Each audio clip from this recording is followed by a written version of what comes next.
우리나라가 지금 현재 연금 제도들이 여러 가지 운영되고 있는데요. 과거에 국민연금이 88년도에 시행됐어요. 그러다 보니까 88년 이전에 직장 생활하셨던 분들은 국민연금이라는 걸 가입을 못했던 거죠. 그분들이 지금 은퇴를 해서 노후를 살고 있거든요. 이분들이 노후가 되니까 아무 연금이 없는 거예요. 국가에서 보니까 문제가 있는 거죠. 그래서 그분들을 위해서 2000년대 초반에 만들었던 제도가 기초연금 제도입니다. 현재 기준이 어떻게 되냐면 65세 이상 어르신들 중에서 소득 하위 70%. 무슨 얘기냐면 65세 이상 어르신들을 줄을 세워요. 그래서 1, 2, 3등은 안 주고 4, 5, 6, 7, 8, 9, 10등 다 줍니다. 얼마 주냐면 국가가 한 달에 지금 현재 한 34만 원 정도, 이거 매년 바뀝니다. 연간 400만 원 정도의 금액을 무상으로 지급해드리는 제도가 바로 기초연금 제도입니다. 이건 뭐냐면 어르신들 입장에서는 자격만 되면 받는 거예요. 한 달에 34만 원. 이거 얼마 안 되는 것처럼 보이죠? 굉장히 적지 않은 금액이고요. 기초연금 받으려고 줄을 서 있습니다. 굉장히 좋은 제도니까 방송 보시는 분 중에서 여러분이 65세 이상이면 아마 받고 계시거나 챙겨보셔야 될 것 같고요. 그 다음에 만약에 젊으신 분들이라면 우리 어머니 아버지 기초연금 왜 못 받고 계시나 꼭 한번 챙겨보시기 바라겠습니다. 그 기준이 매년 약간 바뀌거든요. 그게 지금 얼마냐면 소득 환산 금액 기준으로 혼자 사시는 단독 가구는 한 228만 원 정도 매년 바뀝니다. 부부 가구는 약 364만 원 정도 월 이 정도의 소득을 얘기하는 거예요. 나는 월 364만 원? 이걸 가지고 그 정도 못 버는데? 라고 생각하시겠지만 소득만 가지고 보는 것이 아니라 지금 65세 이상 어르신들이 받게 되는 연금이라든가 개인연금, 주식 배당, 여러 가지 근로소득, 사업소득, 이자소득 다 합치고요. 그 다음에 그분들이 가지고 계신 재산 있지 않습니까? 집, 차, 부동산 이런 거 모두 다 합칩니다. 합쳐가지고 소득으로 환산을 하는 거예요. 자, 그러면 이제 소득은 그냥 소득을 잡는 거니까 이해하기 어렵지 않으시겠지만 재산은 내가 지금 집을 한 10억짜리 집에 살고 있는데 이걸 소득을 어떻게 환산하지? 고민되시죠? 그 방법은 쉬워요. 일단 집을 실거래가가 아니고 공시가격 기준으로 봅니다. 공시가격에서 주거에 대한 기본 공제를 뺍니다. 도시에 따라 다른데 한 1억 뺍니다. 자, 그러면 예를 들면 내가 10억짜리 집에 살고 있는데 공시가격은 7억이에요. 그리고 주거 공제 한 1억 뺍니다. 그럼 한 6억입니다. 6억. 대출도 한 1억 있다 그럼 대출도 뺍니다. 그럼 한 5억이 되는 거죠. 5억 곱하기 4%. 5, 4, 20. 2천만 원이잖아. 2천만 원. 2천만 원이 연간 소득에 있다고 보는 겁니다. 그럼 2천만 원을 연간 소득이니까 12로 나눠요. 월 한 166만 원? 이 정도. 이 정도가 이 사람의 소득이 있다고 보는 겁니다. 아시겠죠? 네, 그러면 아까 기준이 부부 가구 기준으로 360만 원 정도 이하이면 받을 수 있다 그랬거든요. 그러니까 집이 10억짜리면 집만 있으면 기초연금 받을 수 있는 거예요. 10억짜리 집에 있어도. 조금 더 집만 있는 경우로 확대해보면 대략적으로 20억짜리 집에 있어도 기초연금 받을 수 있는 자격이 될 수 있습니다. 다른 소득이 아무것도 없다면. 근데 이제 집이 10억짜리다 그러면 160만 원 잡히고 거기다가 국민연금 내가 한 100만 원 받는다 그럼 260만 원인 거고 따로 이자도 좀 있고 이것저것 있다 그럼 300만 원인 거고 그 다음에 다른 데 또 부동산도 좀 있다 그럼 이제 올라가기 시작하는 거예요. 그럼 이제 탈락이 되는 거죠. 기초연금을 받으실 때 차도 마찬가지 감가된 금액이 있죠. 그게 이제 보험개발원에 가면 그 자료가 있거든요. 살 때 가격 말고 처음에 살 때 내가 예를 들면 3천만 원짜리 차를 샀어요. 그러면 3천만 원이지만 매년 타면 이 감가가 되지 않습니까? 그래서 예를 들면 내가 한 5년 탔다. 그럼 감가가 돼가지고 1,500만 원이다. 그럼 1,500만 원 곱하기 4% 해가지고 또 4%니까 얼마예요? 60만 원? 그걸 또 월로 나눠주는 거예요. 그래가지고 소득이 잡히기 때문에 차 한 대가 있다고 했을 경우에 소득 잡히는 거는 그렇게 크지 않습니다. 걱정하지 않으셔도 돼요. 그런데 여기서 한 가지 조건이 있어요. 4천만 원짜리 이상의 차를 갖고 있는 사람은 기초연금 못 받아요. 감가가 되면 받습니다. 내가 살 때는 4,500이었어요. 기초연금 탈락이에요. 근데 얘가 2년, 3년 지나서 3,900으로 떨어졌어요. 그러면 3,900만 원 곱하기 4% 나누기 12 이걸 소득에 반영합니다. 4천만 원 이하로 떨어지면 됩니다. 근데 4천만 원 이상의 시세를 갖고 있는 차다. 안 돼요. 왜 안 되냐? 안 된다는 게 아니라 계산을 하는데 4천만 원짜리 이상의 차를 갖고 있는 사람은 월 소득이 4천만 원 있는 걸로 봐요. 요즘 뭐 테슬라 좋잖아요. 또 내가 노후에 평생 탈 차인데 그래도 좀 괜찮은 거 한 대 사야 되지 않겠어? BMW 벤츠까지는 아니라 하더라도 좀 고급 승용차 한번 타보자. 4천만 원 이상 제네시스 뭐 이런 거 좀 그랜저도 4천만 원 넘어가지 않습니까? 이런 거 사는 순간 기초연금 탈락. 되겠죠? 그런데 4천만 원이 넘는 차도 10년 지난 차는 괜찮아요. 예를 들면 내가 BMW 7 시리즈 혹은 벤츠 S클래스 샀다. 10년 된 걸 5천만 원 주고 샀다. 괜찮아요. 기초연금. 10년 지난 차이기 때문에. 더 황당한 케이스 말씀드릴게요. 한 10년 전에 그 당시엔 콘도 이런 데 내가 갖고 싶다. 우리가 노후에 여행도 다니고 캠핑도 다니고 그러면 지방에 콘도 같은 거 좀 있으면 좋잖아요. 그래서 콘도 회원권을 싸게 분양하는 데들이 있었어요. 한 1,000만 원, 2천만 원. 뭐 그런 거 분양 받아가지고 콘도 회원권을 갖고 있는 거야. 회원권 갖고 있다고 그 콘도가 내 건 아니지 않습니까? 콘도들이 방이 객실이 100개다. 그럼 한 1,000개 팔거든요. 그래가지고 콘도 회원권 갖고 있으면 내가 가고 싶을 때 전화해서 예약하면 회원이니까 저렴한 가격에 쓸 수 있도록. 그래가지고 회원권 사신 분들이 계셨어요. 근데 기초연금 받을 기준에 뭐가 있냐면 회원권이 있는 사람은 부자로 봐요. 사실 나는 돈은 없어. 그냥 어떻게 짜투리통 모아가지고 한 1,000만 원짜리 회원권을 샀어요, 옛날에. 갖고는 있어. 이거 지금 팔리지도 않아. 지금 누가 콘도 가요, 요즘. 아무도 안 가잖아요. 그리고 거의 그 콘도들 다 망해가. 기초연금 계산할 때 1,000만 원짜리 회원권 있는 사람은 월소득 1,000만 원 있는 걸로 봅니다. 나는 지금 월소득 1,000만 원이 아니라 1,000원도 없는데 지금. 그래서 이렇게 잘못된 선택을 하신 분들은 기초연금 탈락. 골프 회원권은 비싸기라도 하고, 사실 골프 회원권을 살 정도의 사람이면 기초연금 대상도 되지도 않고, 골프를 좋아하는 사람들은 계시지만 회원권을 몇 억씩 주고 산 사람들은 진짜 돈이 많은 사람들이거든요. 이런 사람들은 원래 해당이 안 되니까 문제가 없어요, 사실. 골프 회원권 예를 드는 게 아니라 이상한 저기 지방의 콘도, 아무도 안 가는 이런 회원권을 한 10년, 20년 사신 분들이 계세요. 그런 황당한 케이스가 있으니까 기초연금은 뭐 그런 케이스만 제외하면 어쨌든 웬만하면 다 받을 수 있다. 국민연금과 연계한 기초연금 감액제도입니다. 이게 뭐냐면 기초연금은 한 달에 34만 원 받아요. 물론 사람에 따라 약간 금액이 달라지긴 합니다. 그런데 기초연금 대상이 되긴 됐는데 이 사람이 소득을 보니까 합격은 한 거예요. 그 소득 중에 국민연금이 있는 겁니다. 그리고 그 국민연금이 한 달에 50만 원 이상인 거예요. 그러면 국가 입장에서는 이 사람이 국민연금도 받는데 기초연금도 받네? 이렇게 생각하는 겁니다. 그래서 국민연금을 50만 원 이상 받으니까 네가 받는 기초연금 깎아 해서 최대 절반까지 깎아서 34만 원 받을 거 17만 원까지 깎아버립니다. 그러면 어떤 생각을 하시는 분들이 계시냐면 이렇게 생각할 수 있어요. 국민연금은 내가 열심히 내서 내가 노후 준비하려고 급여에서 뛰어가고 개인적으로 불입해가지고 국민연금 마련했는데 국민연금 많이 받는다고 기초연금을 깎아버린대. 에이씨 국민연금 안 내. 이런 얘기를 하시는 분들이 계십니다. 한편으로는 일리가 있습니다. 국민연금은 내가 낸 돈인데 내가 열심히 했다고 해가지고 내가 부자가 돼서 기초연금 못 받는다 그러면 모르겠지만 그 조금 국민연금이 있긴 있는데 그것 때문에 기초연금을 받을 수 있는데도 불구하고 기초연금이 깎여버려. 불만이 좀 있거든요. 자, 그런데 이제 여기서 우리가 알아야 될 게 뭐냐면 우리가 국민연금을 전부 내가 내서 받는다고 생각하시지 않습니까? 근데 국민연금의 구조를 뜯어보면 그렇지 않아요. 내가 낸 돈 절반 받는 것이고요. 나머지 절반은 국가가 지원해 주는 거라고 보시면 돼요. 회사가 지원해 주는 게 아니라 국민연금에 A값과 B값이라는 개념이 있는데 B값은 내가 낸 것에 대한 결과물이고요. A값은 국가 전체의 평균에 대한 결과물이기 때문에 국가는 국민연금을 받는 국민들에게 국가가 일부 지원한다고 생각하고 있는 거예요. 복지로. 그런데 기초연금은 무상복지거든요, 사실. 기초연금도 복지를 해주고 국민연금도 복지를 해주니까 중복이 되지 않습니까? 그래서 국민연금 받는 사람 중에서 그 A값 비중, 국가가 지원하는 비중에 해당하는 금액만큼을 기초연금에서 깎는 거예요. 뭐 그런 구조가 있어요. 복잡한데 그런 제도가 있습니다. 일단은 국가가 국민들을 좀 설득하는 작업이 필요할 것 같기도 하고요. 그 다음에 기초연금 제도도 약간 개선이 필요한 거죠. 지금은 어쨌든 국민연금을 50만 원 이하로 받으신 분들은 상관없지만 그 이상으로 받으신 분들은 최대 절반까지 감액돼서 제가 계산해보니까 국민연금을 한 달에 한 130, 40만 원 이상 받으신다. 그러면 기초연금은 절반까지밖에 못 받습니다.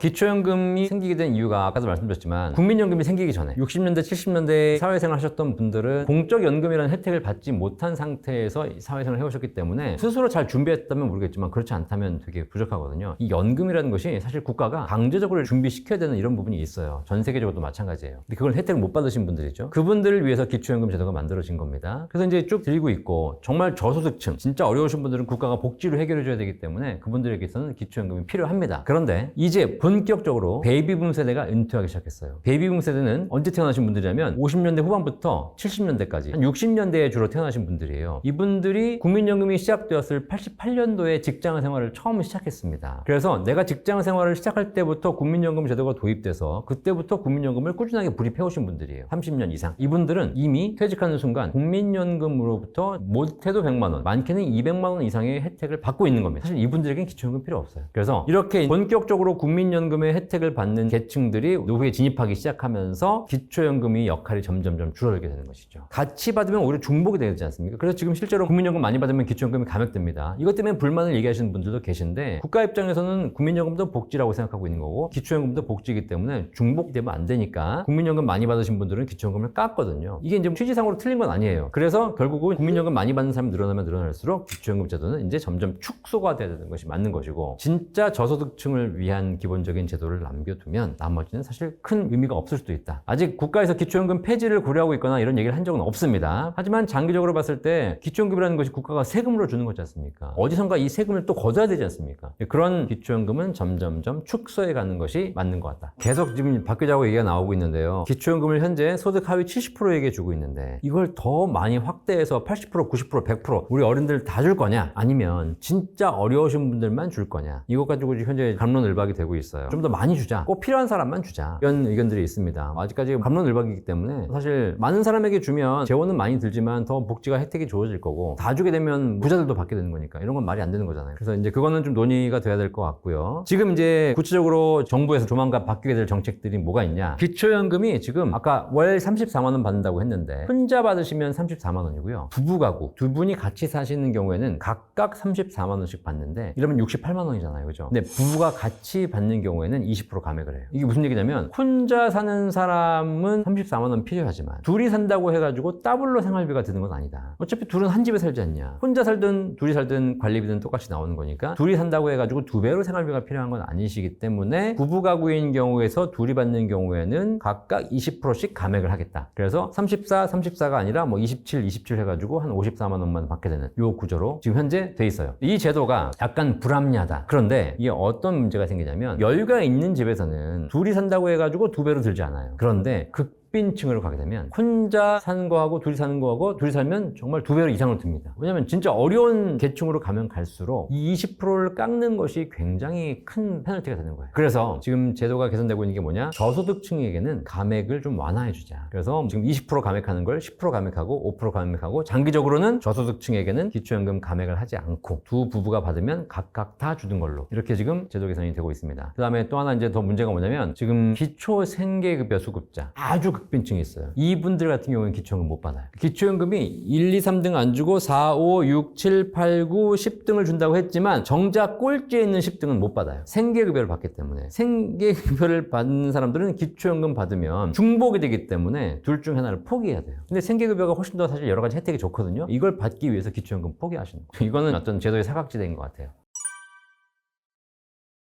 기초연금과 관계없이 국민연금을 받는 사람 중에서 국민연금을 개시한 이후에 5년간 소득이 있으면 최대 국민연금도 절반까지 감액이 돼요. 국민연금 65세부터 받기로 했는데 65세에도 계속 일을 하고 있잖아요. 일해서 소득이 있으면 국민연금 다 못 받고 감액당하는 거예요. 그런데 이제 특이한 게 뭐냐면 소득이 그러면 얼마나 있어야 되냐 그 기준을 보시면 첫 번째 근로사업 임대소득 이 세 가지를 봅니다. 근로사업 임대소득이 소득 금액 기준으로 월 지금 현재 기준으로 308만 원 정도 이게 매년 바뀌거든요. 그 이하로 있으면 국민연금이 감액이 되지 않아요. 근데 그 이상 있으면 국민연금이 감액됩니다. 근로소득 총소득 기준으로 보면 월 400만 원 이하면 괜찮아요. 월 400만 원 이상 받으면 국민연금이 감액됩니다. 얼마까지? 최대 절반까지 감액돼요. 소득이 올라가기 시작하면 감액이 시작해서 소득이 커지면 커질수록 감액은 더 커져서 최대 절반까지 감액되는 겁니다. 또 이것도 불만이 있겠죠. 왜냐면 내가 노후에 열심히 일하는데 일한다고 해서 국민연금을 감액해? 이거 말이 안 되는 거거든요. 더 말이 안 되는 건 뭐냐? 근로사업 임대소득이 있으면 국민연금이 감액되는데요. 이자 배당 소득이 있으면 감액이 안 돼요. 잘 보세요. 이자 배당이 있는 사람들은 좀 더 부자들이고요. 이자 배당을 한다는 것은 어떻게 보면 사실 내가 뭘 한 게 없잖아요. 그냥 은행에 돈 넣어두고 주식 사두고 있으면 이자 배당이 나오는데 그런 소득이 있는 사람들은 국민연금을 감액하지 않고 나가서 열심히 망치질하고 일하고 수리하고 사업하고 이런 사람들은 감액한다는 거예요. 잘못되어 있는 겁니다. 이 부분은 좀 개선이 필요하겠죠. 이렇게 감액도가 있는데요. 있긴 있습니다만은 이 국민연금은 이 감액을 피할 수 있는 방법이 있어요. 뭐냐? 그냥 5년 연기하시면 돼요. 국민연금은 개시한 이후로 5년간 연기하면 1년에 7.2%씩 올라가죠. 국민연금을 개시하면 소득이 있으면 감액이 되지 않습니까? 그러면 만약에 소득이 있다 그러신 분들은 괜히 개시해가지고 반밖에 못 받느니 차라리 안 받고 연기하게 되면 소득이 있어도 안 받으니까 감액이 안 되고 오히려 7.2%씩 증액이 돼가지고 더 많은 금액을 5년 후에 받게 됩니다. 5년 후에는 소득이 있어도 다 나오거든요. 그렇기 때문에 국민연금은 피해갈 수 있는 방법이 있습니다. 피해갈 수 있는 방법이 있고요. 그 다음에 이제 개선이 됐어요. 그래서 근로사업 임대소득에 대해서 감액하는 것은 바뀌지 않았는데 이 소득 금액이 제가 좀 전에 308만 원, 309만 원이라고 말씀드렸죠. 이거 매년 바뀐대요. 여기다가 플러스 200을 하겠다. 그래서 200만 원 더 올려주겠다. 이 감액 구간을. 그래서 지금 기준으로 하게 되면 월 308만 원에 플러스 200을 하게 되면 월 509만 원이 됩니다. 그렇죠? 그래서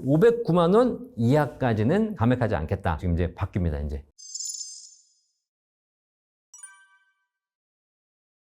국민연금이 지난 18년 동안 국민연금 보험료율이 오르지 않았습니다. 그래서 소득의 9%를 계속 내왔죠. 그런데 내는 보험료는 정해져 있는데 받는 사람들은 더 많아지고 있고 받는 금액도 늘어나고 있고 내는 사람들 숫자도 줄어들고 있고 이러다 보니까 국민연금 기금 고갈이 2055년에 고갈되는 걸로 확정되었습니다. 그런데 기금 고갈을 그냥 놔둘 수 없으니까 더 늦게 고갈되도록 해야 되겠다라고 해가지고 2025년 4월에 국민연금 개혁안이 확정되었고요. 공포까지 되었습니다. 2026년 1월부터 시행됩니다. 기금 고갈을 막기 위해서 법을 개정했기 때문에 지금보다 더 좋아질 리는 없겠죠. 그래서 돈을 더 내셔야 됩니다. 보험료율을 소득의 9%를 지금까지 내왔는데요. 2026년부터는 0.5%포인트씩 계속 인상돼서 2033년에 13%까지 인상됩니다. 여러분들이 지금까지는 100만 원 버신 분들이 월 9만 원의 국민연금 보험료를 내왔다면 2026년부터는 월 9만 5천 원을 내야 되는 것이고, 그 다음에 그 후년이 되게 되면 또 10%로 되기 때문에 10만 원 내셔야 되는 것이고요. 계속 올라가서 100만 원 버신 분이 13만 원까지 내시게 됩니다. 9%에서 13%로 오르기 때문에 이게 사실 거의 1.5배 가까이 올라가는 거죠. 우리나라 국민연금 현재 최고 보험료를 내시는 분이 57만 3천 원 내고 계시는데, 이분들은 그냥 아무 변화가 없다 하더라도 2033년이 되면 보험료율이 13%로 올라가기 때문에 실제로 보험료가 월 80만 원 내셔야 되는 것이고요. 거기다가 물가 상승률까지 감안한다면 월 100만 원 내셔야 됩니다. 물론 직장 가입자들은 회사가 절반을 부담해 주지만 자영업자나 프리랜서들은 본인이 다 내셔야 되는 거죠. 이렇게 올렸어요. 보험료를 더 내니까 국민연금 기금 고갈이 안정돼야 될 거 아닙니까? 그렇지 않습니다. 이번에 개혁안으로 인해서 꼴랑 9년, 10년 연장됐어요. 어차피 55년에 망하나 65년에 망하나 기금은 고갈됩니다. 물론 기금 고갈된다고 해가지고 연금을 지급하지 못하는 건 아니겠지만 지금보다 훨씬 더 국민연금에 안 좋은 상황이 벌어지게 되었습니다. 300만 원 정도의 매달 소득이 있으신 분이 지금까지 국민연금 보험료 얼마 내셨냐면 27만 원 내셨습니다. 27만 원 중에서 본인이 사는 것이 아니라 회사에서 절반 내줬죠. 사실 회사가 절반 내준다고 좋아하시지만 회사가 월급 줄 거 안 주고 국민연금 보험료 내주는 거니까 좋아할 것도 아닙니다. 조삼 모사인데 어쨌든 27만 원 중에서 13만 5천 원은 회사가 내주고 나는 13만 5천 원만 급여에서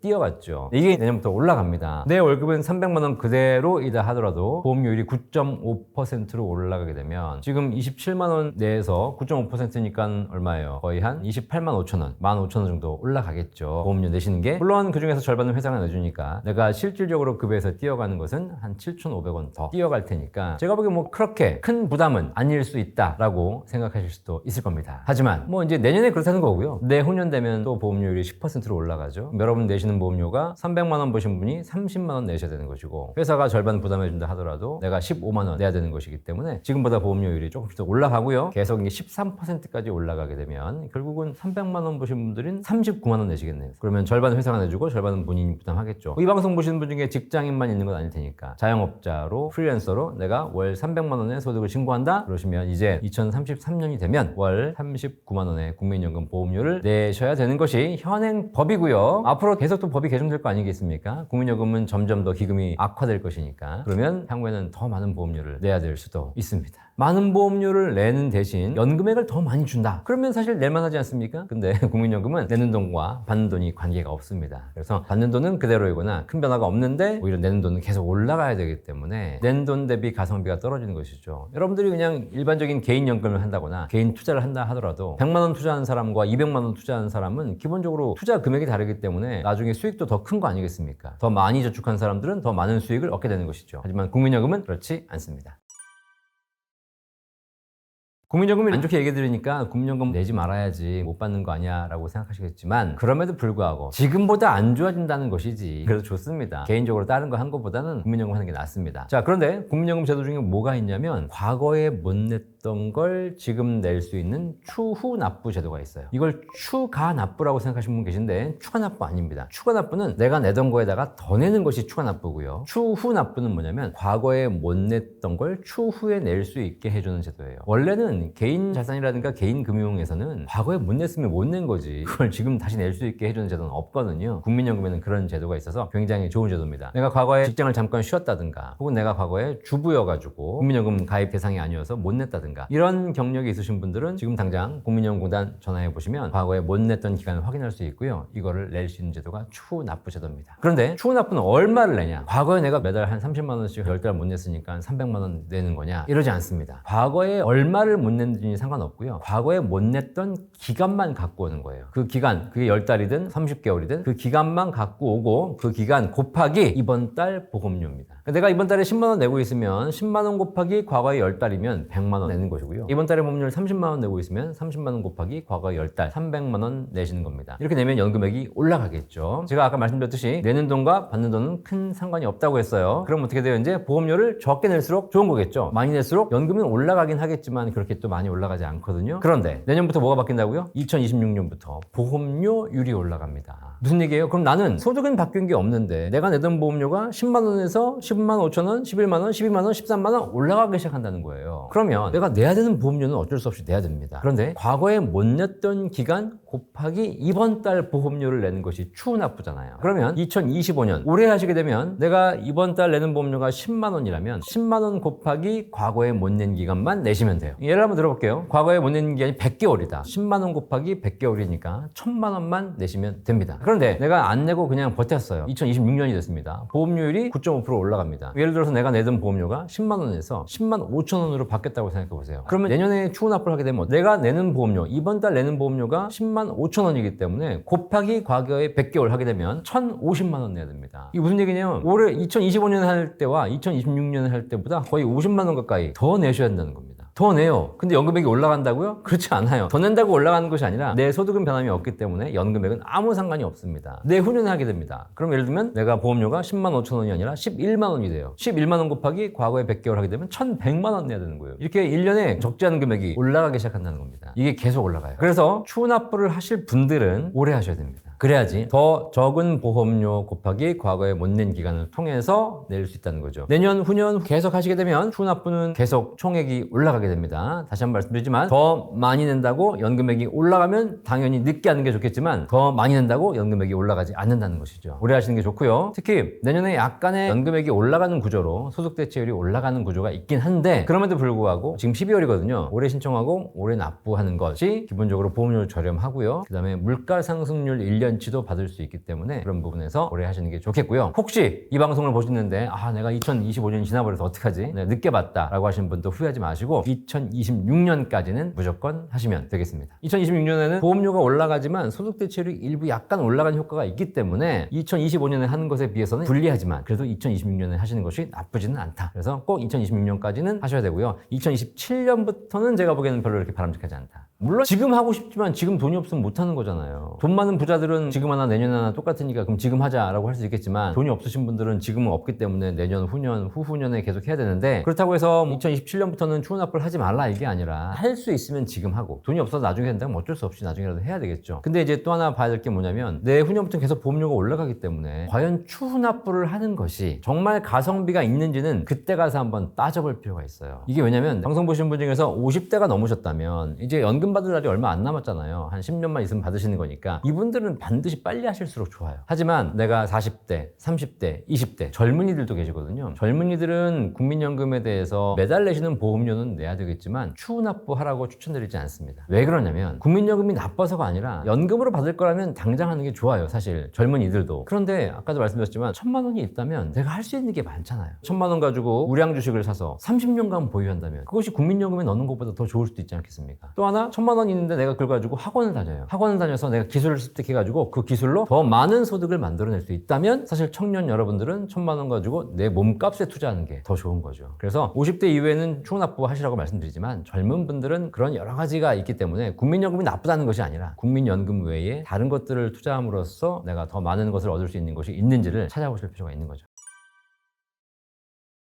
노후에 65세부터 월 500만 원 평생 연금 받기 가능할 것 같으세요? 지금 월급 500만 원 받기도 쉽지 않은데 노후에 월 500만 원 어떻게 받아? 500이 너무 어려우니까 300으로 낮추자 얘기하신 분도 계신데 낮추지 마세요. 300 가지고 못 살아요. 대한민국에서 한 달에 300 가지고 지금도 못 사는데 앞으로 30년은 어떻게 살아? 무슨 얘기냐? 나는 300만 원이면 살 수 있지 않을까? 그거는 아무것도 안 하고 집에서 넷플릭스만 보고 있으면 넷플릭스 한 달에 구독료 9,900원만 내면 그렇게 살 수 있는 거고요. 나와서 밥 먹어야지, 친구 만나야지, 건강관리해야지, 세금도 내야지 한 달에 300 가지고 안 됩니다. 500 만드셔야 돼요. 자, 근데 내가 지금 한 달에 500만 원 못 버는데 어떻게 500만 원 연금 만드냐? 천만의 말씀이에요. 못 만드는 게 아니라 여러분들이 안 만드는 거예요. 관심이 없기 때문이에요. 30대부터든 40대부터든 평생 월급 500만 원 만들 수 있는 방법 제가 포트폴리오 짜드릴게요. 자, 일단 우리나라는 3층 연금 체계가 있고요. 주택연금까지 4층 연금 체계가 있어요. 요거 4개 잘 활용하시면 됩니다. 첫 번째, 국민연금입니다. 국민연금은 내가 열심히 일하면 월급을 받고 월급에서 자동으로 뛰어서 적립이 됩니다. 직장 생활을 꾸준하게 하신 분들이 국민연금 얼마 받냐면 지금 은퇴를 앞두고 계신 분들, 국민연금 지난 30년 동안 꾸준하게 내오셨던 분들, 이분들은 한 달에 200만 원이 넘어요. 국민연금만으로. 자, 이분들의 케이스는 그래도 꾸준하게 직장 생활 하루도 안 빠지고 하고 좋은 직장 다니고 정말 좋은 케이스라고 제가 빼버리겠습니다. 그거 말고 그냥 일반적으로 직장 다니고 연봉 높지 않아도 돼요. 평균적인 연봉 받고 이러신 분들이 국민연금을 꾸준하게 20, 30년간 불입한다면 이분들이 받을 수 있는 국민연금이 최소 100에서 150이에요. 아시겠죠? 국민연금을 내가 안 해서 못 받는 거지. 예를 들면 이런 경우 있습니다. 국민연금 보험료 내라 그랬는데 연체하고 안 내는 애들이 있어요. 그건 국민이 해야 될 의무를 안 한 거잖아요. 그렇죠? 직장 다니면 연체도 안 해. 다 띄고 주니까. 이런 경우라면 누구나 다 국민연금 100에서 150만 원 정도 만들 수 있습니다. 기금이 고갈된다? 기금 고갈돼서 못 주는 거 아니고 이번에 연금 개혁되면서 기금이 고갈돼도 연금 지급을 주겠다고 법에다가 명문화했어요. 걱정하지 마시고 일단 국민연금으로 150만 원 만드십시오. 그 다음에 두 번째, 퇴직연금이. 퇴직연금은 직장생활 열심히 하면 쌓이는 겁니다. 보통 지금 30년 꾸준하게 다니신 분들이 퇴직금이 적게는 1억, 많게는 2, 3억, 위로금까지 받으면 3, 4억씩 받아 나옵니다. 사실 퇴직금이라는 것이 1년에 한 달치 월급이거든요. 그럼 내가 한 달에 300만 원, 400만 원 받는다. 그럼 1년에 3, 400이 쌓이는 겁니다. 이것도 2, 30년 직장생활을 하게 되면 원금만 1억, 수익까지 합치면 1억 5천, 2억이 쌓여요. 이렇게 해서 여러분들이 직장생활을 마치고 퇴직금을 2억 정도 받아 나온다면 이걸로 한 달에 100만 원씩 평생 받을 수 있는 연금 구조 만들 수 있습니다. 이해되시겠죠? 그런데 이 퇴직금으로 이렇게 못 만드는 이유가 뭐예요? 나 이 직장 싫어. 이직하고 또 저 직장 가고 그러면서 중간에 퇴직금 받지 않습니까? 그 퇴직금도 IRP로 받으실 텐데 그거 받아가지고 깨가지고 다 써버리고 그러니까 안 보이는 거예요. 이게 무슨 얘기냐? 내가 퇴직금을 못 모으는 게 아니라 안 모으는 거야. 직장생활 꾸준하게 30년 하면 퇴직금 못 빼거든요. 퇴직하는 날까지 쌓이는 겁니다. 이게 인생의 노후의 차이를 가져오는 거예요. 지금 직장생활 하기 싫으시죠? 그만 다니고 싶고 이렇죠? 직장생활 하기 싫으면 사업을 하든가. 우리 부모님 세대는 안 그랬을까요? 우리 부모님 세대는 직장생활 더 힘들었어요. 우리 사회 성장시키면서 진짜 더 힘들게 직장생활 하셨지만 그럼에도 불구하고 꾸준하게 회사 다녔습니다. 30년간 다니셨더니 퇴직금이 쌓이는 거예요. 직장 다니면서 조금 불만이 있고 힘들더라도 꾸준하게 다니다 보면 여러 가지 또 좋은 조건이 생기고 그러면 적어도 퇴직금이 쌓입니다. 이렇게 두 가지만 하시면 국민연금 150만 원, 퇴직금 한 1년만 모아 나오면 한 달에 100만 원이에요. 얼마예요 벌써? 250이에요. 만약에 맞벌이 했어요. 나도 직장 다니고 배우자도 직장 다녀. 곱하기 2예요. 500. 끝이에요. 끝. 아직 어디 가지도 않았어. 그냥 국민연금 퇴직금에 내가 뭘 한 게 없어. 나는 열심히 직장 생활 했을 뿐인데 끝난 거예요. 이런 얘기하니까 그러면 지금 250, 500이지 나중에 30년 후에는 물가 상승률 올라가면 어떡할 겁니까? 고민하시지 않습니까? 그것도 다 틀린 얘기야. 국민연금 물가 상승률 연동해 주지 않습니까? 물가만큼 월급이 올라가면 퇴직금 더 많이 쌓이지 않습니까? 적어도 국민연금 퇴직금은 물가가 오르는 만큼 월급이 오르고 월급이 오르는 만큼 연금이 더 쌓이는 구조예요. 걱정할 필요 없어. 두 개로 끝이야 그냥. 근데 정말 내가 국민연금도 맨날 연체하고 퇴직금도 다 까먹고 이럴 수 있지 않습니까? 혹은 내가 맞벌이를 하지 않아서 외벌이를 하는 경우도 있죠. 자, 이런 사람들이 추가로 3층 연금 준비하는 것이 바로 개인연금입니다. 개인연금, 연금저축, IRP, 개인연금보험 이 세 가지가 있거든요. 이런 것들을 여러분들이 준비하시면서 연말정산에 세액공제 받을 수도 있고 나중에 연금 탈 때 세금 없이 받을 수 있는 개인연금 많이 있어요. 이것도 많이 할 필요 없어. 한 달에 내가 조금 여유가 있다. 그럼 한 달에 한 3, 40만 원씩. 1년이면 3, 400, 10년이면 3, 4천, 30년간 하면 그냥 원금이 1억 에다가 수익까지 합치면 1억 5천, 2억 돼요. 많이 하라는 게 아니야. 한 달에 30만 원 하는 거는 소득이 한 10%도 안 되는 거잖아요. 이건 기본으로 해야 되는 거 아니겠습니까? 이 정도만 할 수 있어도 여기서 노후에 한 달에 1억 만들 수 있고 한 달에 100만 원씩 평생 받을 수 있는 구조 만들 수 있어요. 안 하기 때문에 그런 거예요. 물론 나는 지금 30대가 아니라 40대, 50대다. 이러신 분들은 30만 원씩 하면 안 돼요. 나이가 있으신 분들은 소득이 더 많잖아요. 그러면 젊은 애들이 30만 원 할 거, 나이 드신 분들은 한 60만 원 하셔야죠. 2배. 그러면 또 가능합니다. 그렇게 해가지고 여기서 한 100만 원 만듭니다. 국민연금 150만 원, 퇴직연금 100만 원, 개인연금 100만 원 만들면 벌써 얼마예요? 350이에요. 맞벌이 했다? 그럼 700이에요. 맞벌이 안 했다고 쳐. 그러면 이제 아직 150만 원 모자라잖아요. 우리나라에 가장 좋은 제도, 주택연금이라는 제도가 있습니다. 내가 평생 가지고 있는 건 돈 말고는 이제 집밖에 없는데 이 집을 내가 물려주고 가겠다 이러면 못 사는 것이지만 나는 이 집을 내가 쓰고 가겠다라고 마음 먹으면 이 부동산 자산이 비중이 높은 대한민국의 부동산을 연금으로 받을 수 있는 가장 좋은 제도 주택연금 제도가 시행 중입니다. 전 세계에 3개나라만 있어요. 미국, 홍콩, 대한민국. 얼마나 좋아요. 집담보로 연금 받을 수 있는 거. 내가 집을 오늘은 화장실 까먹고 내일은 주방 까먹고 이렇게 있을 수 없잖아요. 그 집을 담보로 연금 받는데 얼마 들이냐? 70세에 가입했을 때. 너무 일찍 가입하는 건 그렇고 70세부터 내가 주택을 담보로 연금 받겠다라고 주택연금 가입했을 때 이 집에 살면서 매달 받을 수 있는 연금액이 얼마냐면 시세, 실거래가 1억당 월 30만 원. 그러면 내가 집이 서울의 강남에 수십억짜리 아파트에 사는 게 아니라 서울 경기 외곽에 한 5억짜리 아파트에 살고 있다. 5억짜리 아파트면 얼마예요? 1억당 30만 원이니까 월 150만 원 평생 받습니다.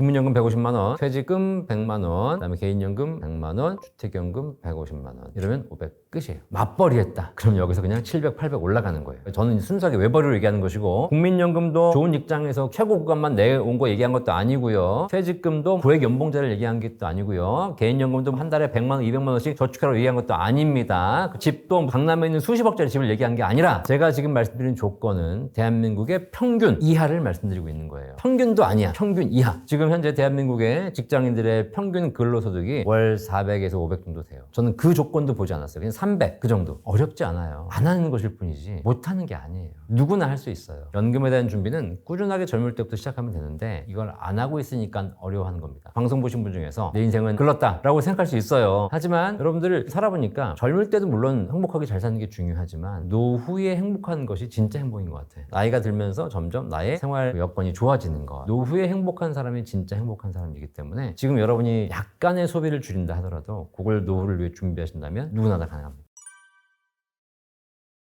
나는 지금 50대에서 이미 늦어서 준비한 게 없는데 라고 얘기하실 분들이 계시죠. 50대라고 늦은 게 아니에요. 그분들 아까 똑같아요. 첫 번째 국민연금. 국민연금 과거에 못 낸 거 추후납부, 제가 좀 전에 설명드렸죠. 하셔가지고 국민연금 100만 원, 150만 원 만드세요. 아무리 국민연금이 적어도 웬만큼은 있으실 거고, 지금부터라도 꾸준하게 하시면 60세 이후에 국민연금 보험료 낼 수 있는 임의 계속 가입도 가능합니다. 이런 거 다 찾아보면 방법이 있어요. 그래서 국민연금으로 100만 원에서 150만 원 만드세요. 누구나 할 수 있어요. 이미 받고 계신 분들은 안 되겠지만. 그 다음에 퇴직금 쌓아놓은 거 있으시지 않습니까? 이미 최소한 못해도 직장생활 웬만큼 하셨다면 5천만 원, 1억을 쌓아놓으셨을 겁니다. 근데 그거 지금부터 운용을 잘 하시기 바라겠고요. 혹시 퇴직하셨다면 그걸 인출해서 운용하는 방법도 있어요. 다 방법이 있어요. 지금 그런 상품들이 나와 있습니다. 그리고 그 이외에 개인연금인데, 매달 내가 한 달에 50만 원, 100만 원을 내기가 쉽지 않잖아요. 그리고 난 내일 모레 퇴직할 건데 뭐 어떻게 내? 이런 분들 같은 경우에 통장에 내가 모아놓은 자투리돈 몇천만 원, 뭐 한 1억 있다. 목돈을 연금으로 바꿀 수 있는 이런 일시납 연금 상품들도 지금 잘 나와 있습니다.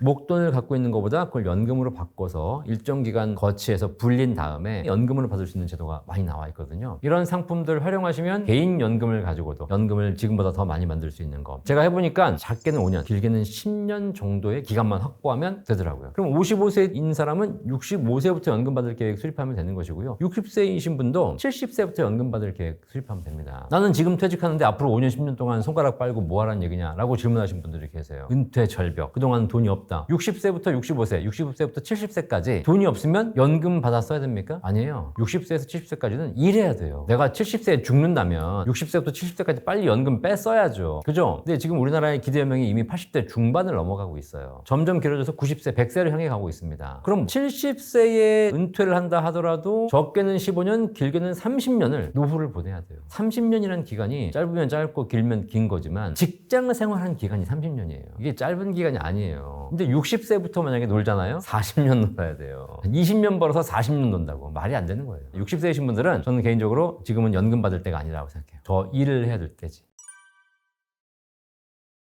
30대는 하지 마세요. 30대 연금 하겠다고 오는 친구들이 있어요. 평생 월급 500만 원 만들기 위해서 지금부터 어떻게 준비해야 됩니까? 30대부터 가능한데요. 30대에 결혼도 해야지, 집도 사야지, 애도 키워야지, 할 거 많지 않습니까? 그래서 30대는 제가 보기에는 플랜 세우는 게 아니고요. 30대에 오시면 제가 딱 두 가지 물어봐요. 결혼했니? 집 있니? 두 가지 물어봅니다. 결혼도 안 했고 집도 없어. 그럼 그냥 가. 내가 집 살 계획 없다, 결혼할 계획 없다 라고 하시면 연금 준비를 해보겠지만, 인생에 앞으로 어떤 이벤트가 발생될지 모르지 않습니까? 제가 30대를 상담해 보니까 30대 연금저축, IRP, 개인연금 이런 거 하시는 분들이 계시거든요. 했다가 집 살 때, 애 키울 때 다 깹니다. 깨면 결국은 더 큰 손실을 보게 됩니다. 그래서 아직 인생의 이벤트들이 제대로 진행되지 않으신 분들은 제가 보기에는 연금을 벌써 준비하는 건 아닌 것 같다. 그러면 그 30대는 뭐 하는 거냐? 가장 기본적인 거, 국가가 시키는 거, 국민연금은 퇴직금, 이 두 가지만 일단 꾸준하게 해라. 열심히 일만 하면 직장인들은 급여에서 국민연금 뛰어가고 퇴직금을 쌓아줍니다. 자영업자, 프리랜서들도 마찬가지. 월급 소득 있으면 국민연금 내야 되지 않습니까? 안 내면 연체돼요. 내야 되는 것이고요. 본인이 퇴직금 따로 마련해가지고 준비하시는 거, 이것만 하면 된다. 이것 이외에 딴 거 할 생각 하지 마라. 딴 거는 결혼도 하고 집도 마련하고 애들도 낳고 이러고 나서 이제 인생 계획을 수립하는 게 좋은 거죠.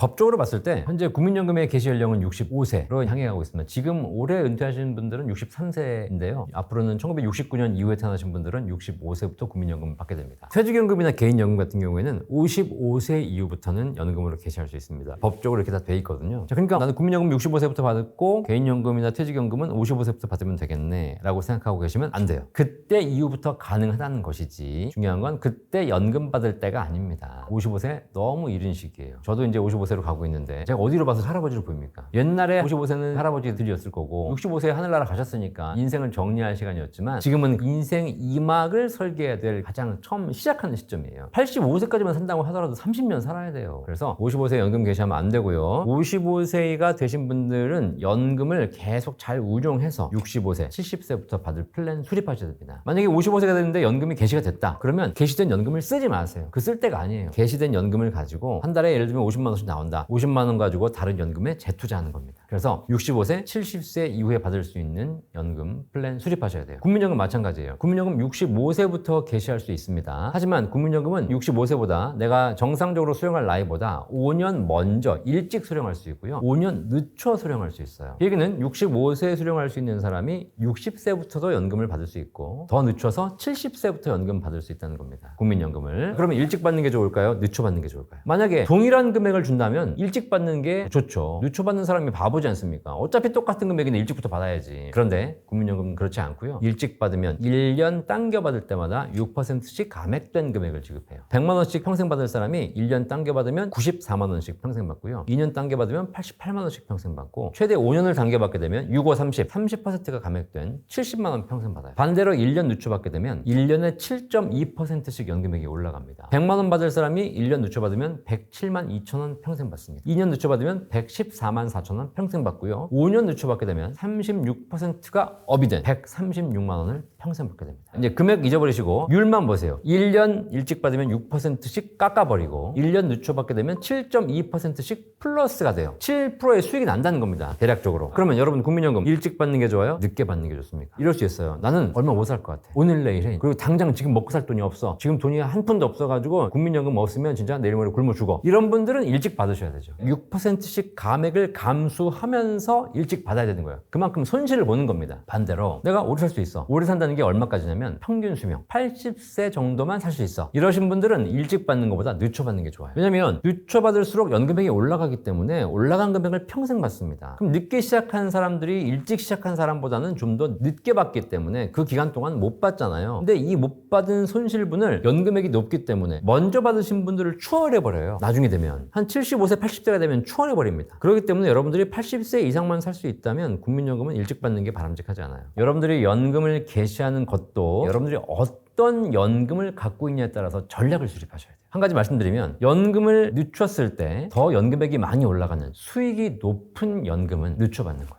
그리고 수익이 낮은 연금, 그 다음에 금리가 낮은 자산들 이런 거 빨리 뺏쓰는 겁니다. 여러분이 지금 연금이 있는데 이 연금이 1년 늦춰 받을 때마다 6%, 7%씩 수익이 나는 연금이에요. 그런데 은행의 통장에 보니까 내가 한 3천만 원이 있는데 얘는 이자가 거의 없어. 뭐부터 써야 돼요? 은행에 있는 거, 이자 낮은 거부터 빨리 뺐어야죠. 그걸 써야지 수익 잘 나는 놈 깨면 어떡합니까? 저는 개인적으로 우리나라가 연금 개시가 지금 국민연금 65세지만 70세로 더 늦춰질 거라고 생각하고요. 평균 수명이 늘어나면서 어쨌든 연금에 대한 개시 시점도 점차 늦춰져야 된다고 생각해요. 우리가 일을 놓고 본격적으로 노후를 하는 시점이 70대 정도는 돼야 되는 것이고 만약에 우리가 평균 수명이 이제 100세, 150세를 간다. 그럼 70세 은퇴하면 안 돼요. 이제 100세, 120세 은퇴를 해야 되는 상황이 발생할 수도 있겠죠. 그래서 본인의 상황을 보시면서 점점 더 은퇴 시점을 늦춰가는 것이 바람직합니다. 너무 일찍 개시하게 되면 자금이 모이지도 않은 상태에서 오래 써야 되기 때문에 노후가 힘들어진다는 겁니다.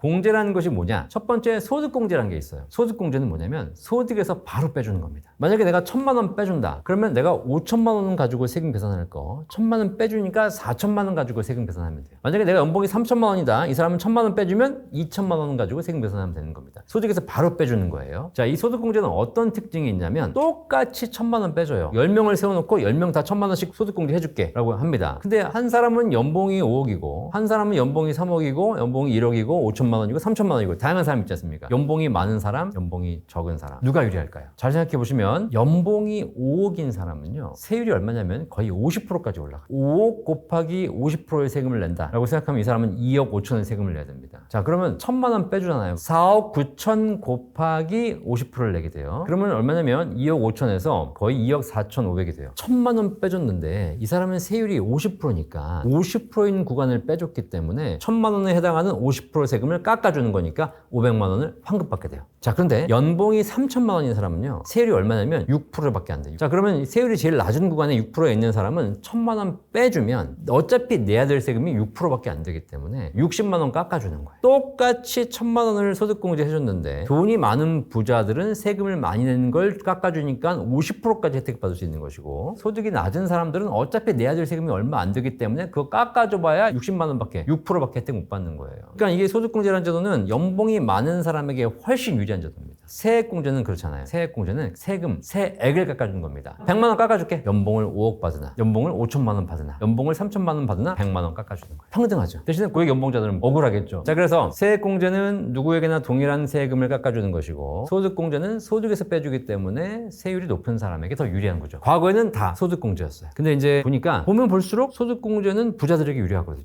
그래서 오히려 서민들에게는 불리한 제도. 그래서 우리가 국가에서 연말정산할 때 공제하는 방식을 소득공제에서 세액공제로 바꾸자라고 해서 지금 굉장히 많이 바뀌었어요. 지금 연말정산할 때 대부분 세액공제로 바뀌었습니다. 근데 아직까지 몇 개 소득공제가 남아있긴 해요. 하지만 대부분 세액공제로 바뀌었다는 거. 그래서 이 세액공제로 바뀌었다는 얘기는 저소득, 저연봉자에게 더 유리한 제도다라고 보시면 되겠습니다.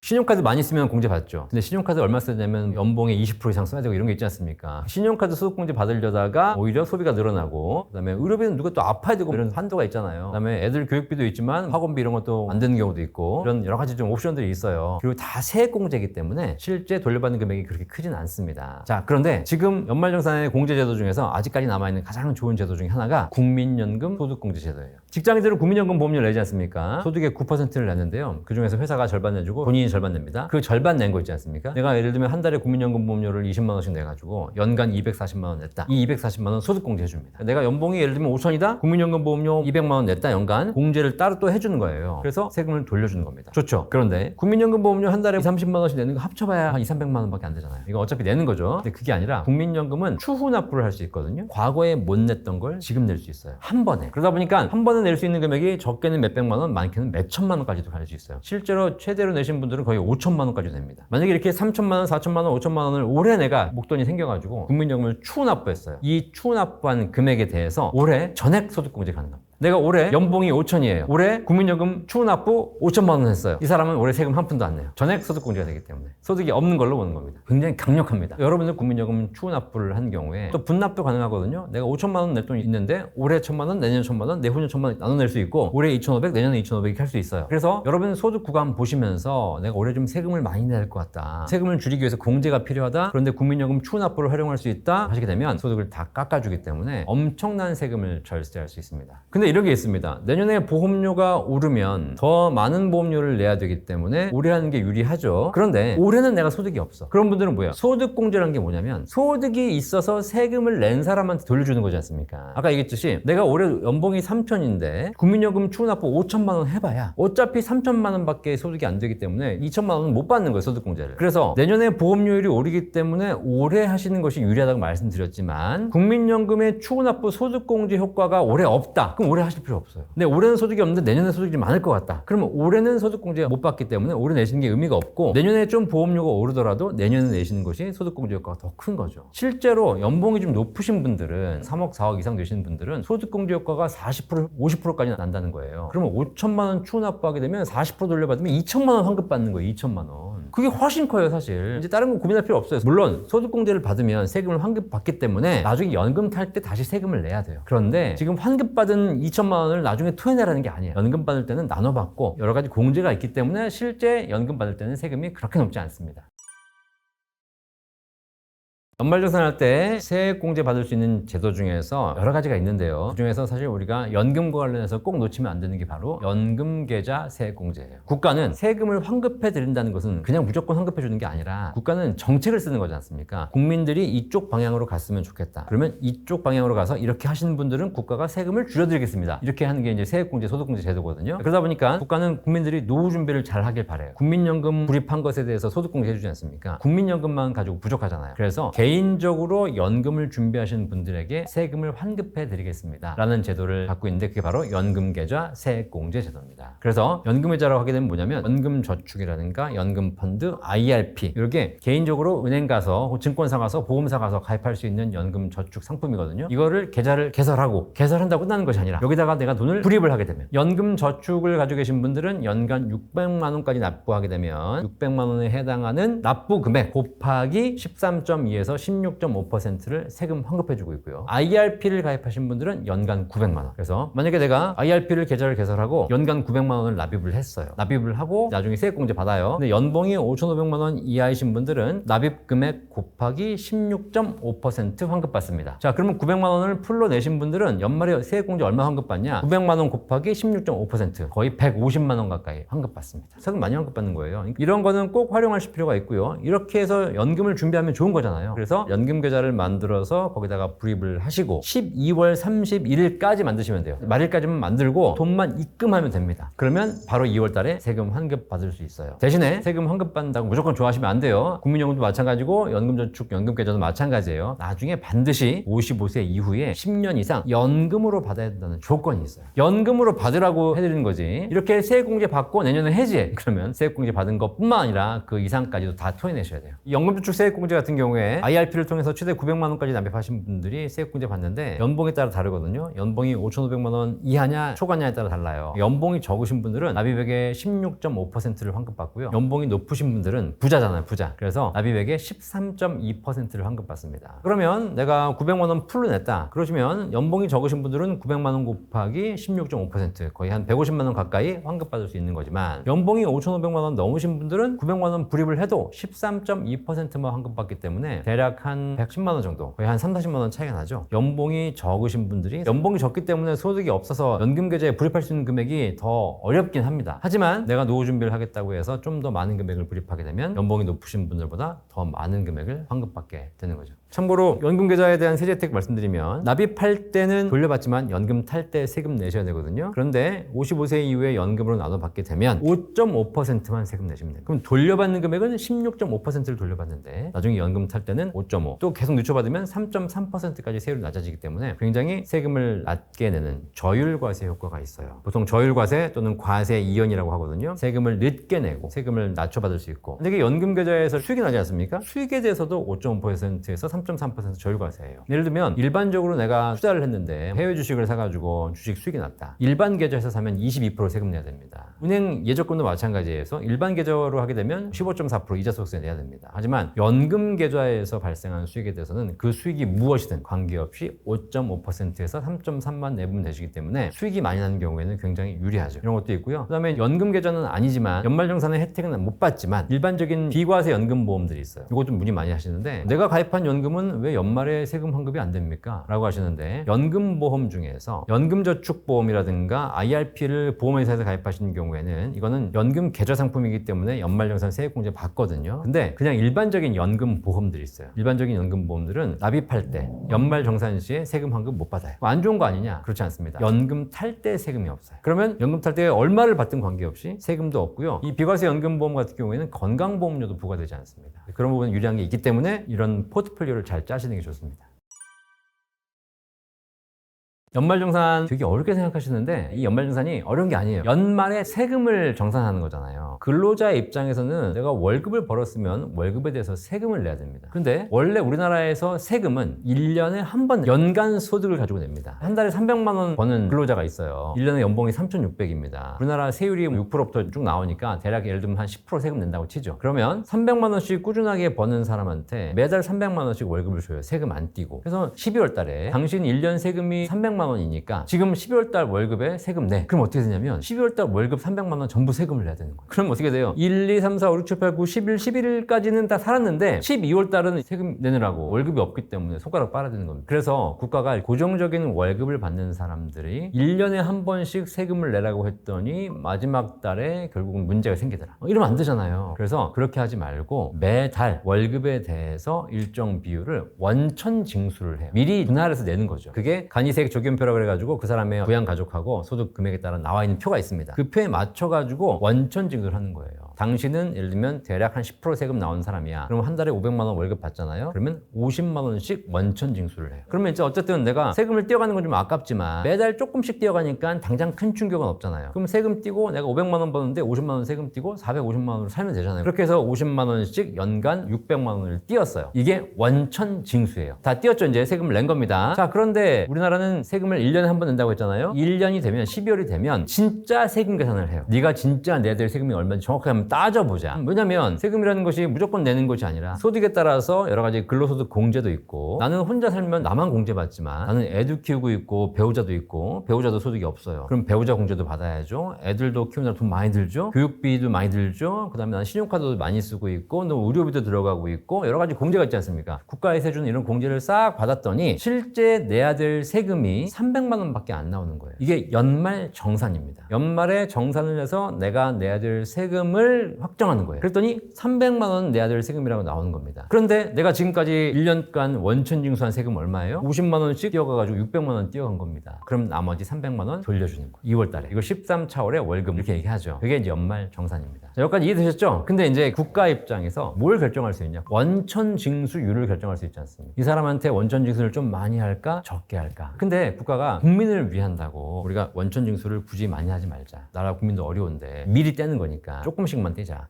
50만 원 띄어야 될 사람한테 10만 원만 띄자. 그래서 10만 원씩 띄어간 거예요, 그냥 국가가. 근데 보니까 세금이 300만 원 나오는 거예요. 띈 거는 원천 징수는 적게 하고 나서 나중에 정산해 보니까 300만 원 나오니까 12월에 가가지고 어떻게 실제 세금은 300만 원이니까 더 내. 그런 거예요. 그랬더니 국민들이 뭐라 그래요? 아니, 이 국가가 세금을 이렇게 많이 띄어가? 내가 지금 13차례 월급은커녕 13차례 월급이 날아가게 생겼네? 이 국가가 나쁜 놈들이네? 국가가 생각해보니까 나는 분명히 300만 원밖에 안 띄어갔는데 어차피. 근데 이거를 내가 원천 징수를 적게 하고 나중에 13차월에 더 많이 내라고 했더니 국민들이 막 데모하고 난리가 난 거예요. 안 되겠다. 그래서 어떻게? 좀 많이 뛰자. 그래가지고 50만 원씩 뛰어. 뛸 때야 뭐 20만 원 뛰어가든 30만 원 뛰어가든 40만 원 뛰어가든 조금씩 뛰어가니까 차가 별로 안 나. 그래가지고 뛰어가지고 보니까 연간 600만 원 딱 뛰어간 다음에 마지막에 연말정산 했더니 300만 원이잖아. 300만 원 돌려줘. 근데 뭐라 그래? 국가가 세금을 돌려주네. 너무 좋아하는 거예요. 사실 이게 원천징수 연말정산 개념을 모르면 세금을 토해내면 국가가 세금 가져간다고 난리치고 있고, 세금을 돌려주면 좋아하고 있고. 자, 이거를 우리가 속담이 있죠. 조삼모사. 어쨌든 여러분들은 세금을 돌려받는 것과 세금을 토해내는 것 가지고 짜증내거나 좋아하거나 이럴 필요가 전혀 없다. 어차피 내가 1년에 내야 될 세금은 정해져 있고 그것만 내면 되는 것인데, 원천징수를 많이 당한 사람은 돌려받는 것이고 원천징수를 적게 받는 사람은 토해내는 것이다. 사실 제일 좋은 건 뭔지 아세요? 제일 좋은 건 원천징수를 적게 하는 거예요. 적게 해가지고 내가 세금을 지금 원래 내야 될 걸 덜 냈지 않습니까? 그 돈 가지고 한 달에 2, 30만 원 차라리 내가 적금을 들어. 적금 이자라도 받잖아요. 먼저 내면 내 통장에서 빠져나가는 거지 않습니까? 낼 거는 늦게, 받을 거는 일찍. 원래는 낼 건 늦게 내가지고 내가 차라리 그걸로 투자하거나 저축을 해가지고 불려서 나중에 이자는 남겨주고 내는 게 낫죠. 그래서 국가는 세금을 늦게 걷어주려고 해. 국민을 위해서. 천천히 내세요. 분할해서 내세요. 그런 거예요. 그래서 우리가 이런 걸 잘 생각해 보실 필요가 있다. 조삼모사를.